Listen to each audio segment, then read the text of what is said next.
إلي أنه استمع نفر من الجن فقالوا إنا سمعنا قرآنا عجبا اعوذ باللہ السمیع العلیم من الشیطان اللعین الرجیم بسم اللہ الرحمن الرحیم بدأت بسم اللہ فی درسی اولا تبارک رحمانا رحیما وموئلا وثنیت صلی اللہ ربی علی الرضا محمد المہدى الى الناس مرسلا وعطرته ثم صحابتی ثم من تلاهم على الإحسان بالخير وبلا وثلثت أن الحمد لله دائما وما ليس مبدوءا به أجزم العلا۔ حمد و صلات کے بعد تمام دیکھنے والوں کو السلام علیکم ورحمۃ اللہ وبرکاتہ۔ میں ہوں قاری محمد اویس اور آپ دیکھ رہے ہیں میرا یوٹیوب چینل۔ امید ہے کہ آپ تمام احباب خیر و عافیت کے ساتھ ہوں گے۔ میرے تمام جتنے بھی مشن میں شامل ہونے والے جتنے بھی حضرات ہیں جنہوں نے میرے چینل کو سبسکرائب کیا، ان کے لیے میری ڈھیر ساری دعائیں ہیں۔ تمام احباب کو اللہ کریم صحت و عافیت والی زندگی عطا فرمائے، دنیا و آخرت کی بلائیاں عطا فرمائے، دنیاوی و اخروی آفات و بلیات سے محفوظ و مامون فرمائے، اور ہمیں مل کر جو ہے وہ قرآن پاک کی تعلیمات کو خلق خدا تک پہنچانے کی توفیق عطا فرمائے۔ درست تلفظ اور ادائیگی تجوید کے ساتھ قرات قرآنیہ کو سیکھنے اور سکھانے کی توفیق عطا فرمائے۔ محترم ناظرین کرام، آج جو ہمارا سبق ہے وہ لیسن نمبر 15 ہے۔ 15ویں سبق کے اندر آپ سیکھیں گے کہ اگر کوئی قاری جو ہے وہ قراتیں شروع کرتا ہے، قراتوں کو جمع کرنے کے حوالے سے جب وہ قراتوں کو شروع کرتا ہے تو بیچ میں اگر کوئی اختلاف اس سے چھوٹ جاتا ہے تو پھر کیا کرنا چاہیے۔ تو سبق شروع کرنے سے پہلے اگر آپ میرے چینل پر نیو ہیں تو جلدی سے میرے چینل کو سبسکرائب کر دیجئے، ساتھ میں دیے گئے گھنٹی کے نشان کو بھی دبا دیجئے تاکہ میری ہر نئی ویڈیو کا نوٹیفیکیشن آپ تک پہنچتا رہے۔ تو آئیے سبق کا آغاز کرتے ہیں۔ محترم واجب القدر ناظرین اکرام، ابن بطحان کا یہ قاعدہ ہے کہ جب کوئی قاری قرات شروع کرے تو قرات شروع کرنے کے ساتھ شیخ کے لیے یہ لازم ہے، یعنی جس کو وہ سنا رہا ہے، جس سے اس نے اجازت حاصل کرنی ہے، تو اس کے لیے یہ لازم ہے کہ قرات کے دوران اگر اس سے کوئی اختلاف چھوٹ جاتا ہے تو اس کو اپنے پاس کیا کر لے، لکھ لے۔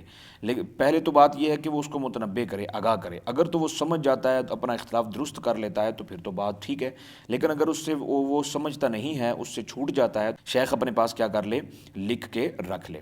جب وہ قرات تمام کر لے تو قرات تمام کرنے کے بعد جب وہ اجازت طلب کرنے آئے تو پھر اس سے وہ تمام چھوٹے ہوئے اختلافات کیا کرے، پوچھے۔ اگر پوچھنے پر وہ نہ بتا سکے تو پھر دوسرا قرآن کا ختم دوسری قرات کے وقت جو ہے وہ اس کو پہلے تمام اختلافات جو ہے وہ سکھائے، یاد کروائے، پھر اس کے بعد وہ کیا کرے، اجازت حاصل کرے۔